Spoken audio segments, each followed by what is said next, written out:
Hi guys, and welcome back to another video. So as you've probably seen from the title, today I'm going to talk about getting back on track.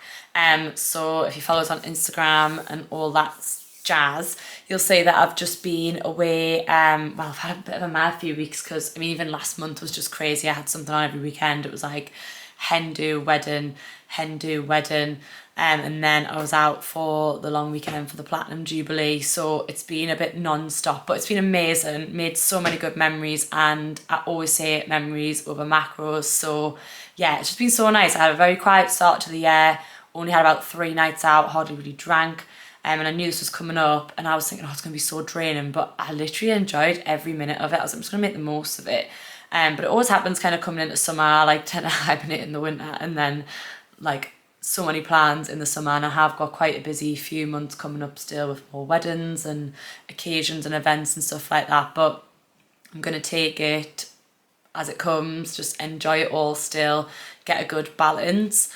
And I kind of just wanted to talk because the last few weeks have been a bit crazy since Marbella, which I talked about on my last video. So I was there for 3 days. It was like my first time abroad in 3 years. And then came back from there, was back at work for a little bit at the gym, obviously caught up with my online clients, and then I was off the gym for a week. So I was at one of my best friend's weddings, like on a Monday, so I was all lost with the days. It felt like Christmas week, you know, between Christmas and New Year, where you just don't know what day it is, you don't know what's going on.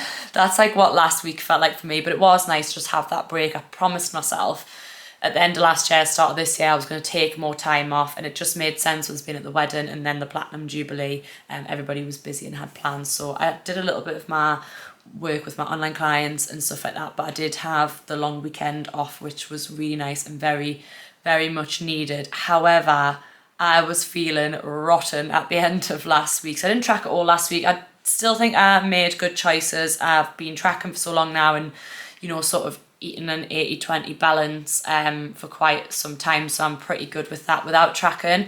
And for those that don't know, the 80-20 balance is 80% like whole nutritional foods, and then 20% just kind of the foods that you crave and sort of less nutritionally dense, basically.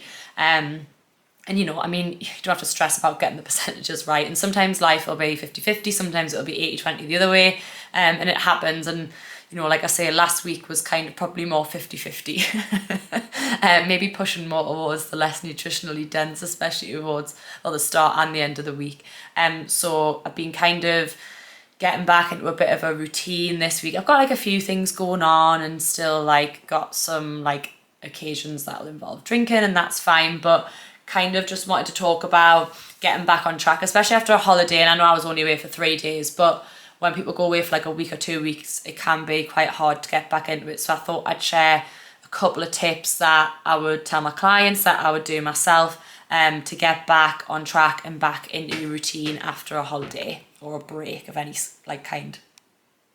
So first things first, that I would say for anything that always helps is just like make a bit of a plan, like have a plan, you know, just take a little bit of time out at the end of the week to kind of write out like when you're gonna, the days you're gonna train, like block it out in your diary. It makes it more likely for you to do it.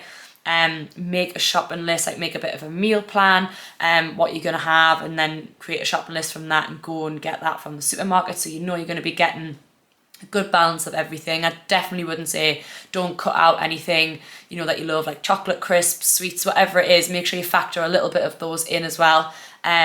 Because I think cutting them out, especially if you've been having a little bit more of it, your body will just start to crave it. So you're better off just having it little and often.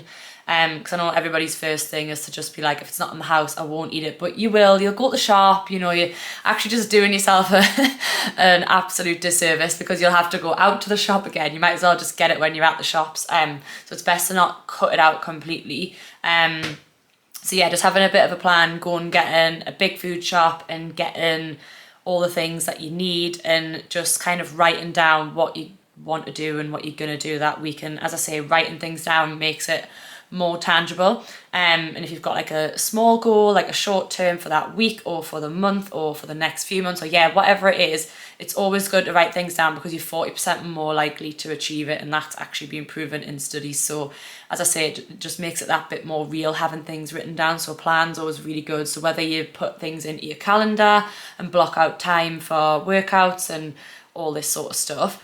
Or write it down in a fancy diary that you like, if that's your sort of thing. Get some fancy pens, all that, or literally just a notepad and write it down. Or in the notes page of your phone, which my whole life is in. So just something like that, just having a little bit of a plan just helps you to stay focused, keeps you motivated, and it makes you feel good thinking, okay, like this is what I'm going to do, and then you just have to execute it, and it just takes off a little bit of the pressure, because it can be very hard to get back into a routine after some time off. Following on from that, my next point would be to be realistic. So don't set yourself stupid goals, like ridiculous targets, like, you know, like that you're probably not going to do, because then you're going to feel gutted, you'll feel annoyed at yourself. All these sorts of things can lead into a bit of a negative cycle, and you know, you're talking to yourself negatively, and then you end up just thinking, what's the point, and not bothering at all. So you do like 1 or 2 days and then think, sod it, and then you kind of go like off track again, and you end up kind of feeling worse about yourself. So it can kind of spiral from there. You know, like obviously set yourself some realistic goals. It doesn't have to be anything major. Like even if it's just like, I'm going to do 3 workouts, if that's realistic for you in the week.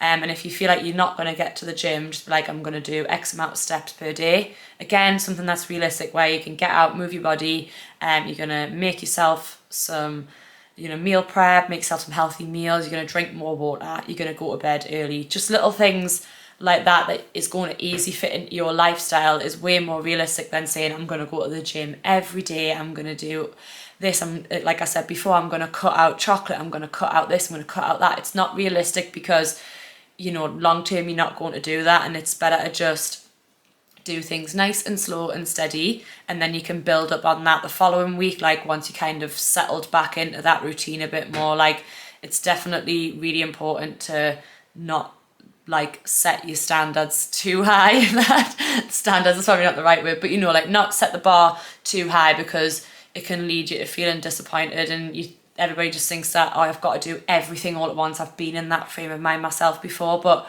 it's better to just do some small basic things to lay a nice foundation, then the following week you can continue to add on it and get back to it. Like you don't have to get back to every single thing in 1 week, but just to make yourself feel a bit better, just think about what you should prioritize. Just something simple as I say, following the 80-20 rule, moving your body a bit more, to get some exercise in, getting early nights so you get good sleep, like putting your phone down by a certain time, drinking more water, all them things can really add up and just make the difference, even in the space of a few days, let alone a week. And again, my last point would be, leading on from that, is to just not put too much pressure on yourself. Like it's really important to not strive for perfection, because it literally doesn't exist. It really doesn't. And one thing that I always say is aim for 60 to 80%, 100% of the time. And that kind of frame of mind will help you to be more consistent, because I know that I used to be very much like everything's got to be perfect all of the time. And then when it wasn't perfect, I'd be like, what's the point? And I'd give up and be like, I'll start again on Monday, I'll start again on whatever day. And it was just like, that's kind of, you kind of take 1 step forward, 2 steps back.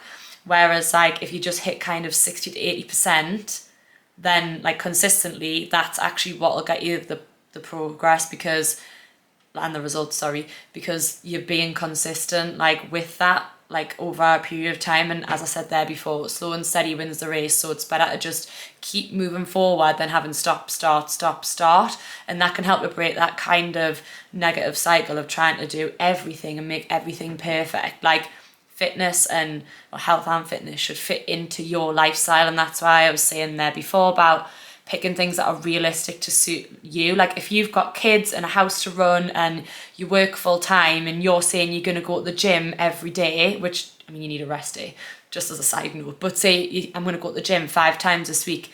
Is that realistic to you? I mean, it might be, but you've got to think about like other things that you've got to do, whereas it might be more realistic to be like, I'm going to get out on 3 big long walks, I'm going to hit my step goal, or I'm going to do 3 workouts that week, I'm going to do 3 home workouts, just anything. Like as long as it suits you and your life, then you're more likely to stick to it. Like doing things that you think you should be doing, just because somebody else does it doesn't necessarily mean that it's right for you. You know, I say this to my clients all the time, like obviously everybody's so different. Like some things that suit me wouldn't suit some of my clients, because like I am a single woman, I live alone with my dog, and you know, yes, I work full time, but I work for myself, so it's not the same as I say, like a working mum who's got 2 kids and works for a big corporate company 9 to 5. Like what I do is probably not gonna be like realistic for that person. And you know, like there's so many different scenarios there, just some examples, but this is why I always say like finding your balance is so important, because it's got to fit with you. And you know, you shouldn't be trying to do like workouts and all this sort of stuff if it's not going to fit into your life. Like same with meal prepping, if you haven't got the time to be standing there doing loads of prep, you don't have to do that. Like I'd say, for example, if you're making something for your tea or dinner wherever you're from, so making your evening meal, I'll say, make extra and then take it to work the next day, saves you the problem. Or make a sandwich that's something really quick while your tea's cooking or your food's cooking. Say tea and people are like, what? I think I'm on about the drink. But yeah, so like while you're cooking your evening meal for you and your family or whatever, quickly knock up some stuff like that you can take into work the next day. So whether it be like some overnight oats, or like I say, a sandwich or a wrap, and then you could get some like crisps like pop chips, and then maybe something sweet like Fibre One bars or a protein bar, something like that. Like it doesn't have to always be like some fancy kind of meal prep, and it certainly doesn't have to be chicken, rice and veg, unless you like that, that's totally fine. But like I just feel like people put too much pressure on themselves to think they should be doing something. As long as you're within, you know, your calories that suit your goal, and that's totally fine. But it's just thinking of ways, sorry, put my teeth back in. It's thinking of doing things in a way that's going to fit into your life, rather than trying to, as I say, you know, fit your life into fitness, and then you end up falling off track again, and then you feel rubbish about yourself, and as I say, you go into that negative spiral, and that's not what you want. So definitely they're my 3 top tips, and they all kind of link in with each other, I think. To summarise, make a plan, be realistic, and don't put too much pressure on yourself.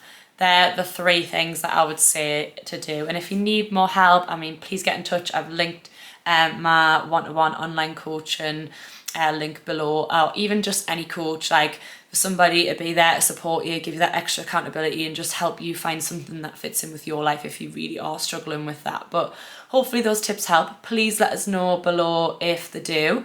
If there's anything you'd want us to elaborate on and do another video on, I'd be more than happy to. But yes, thank you for watching another one. Please like and subscribe if you enjoyed this, and I'll see you on the next one.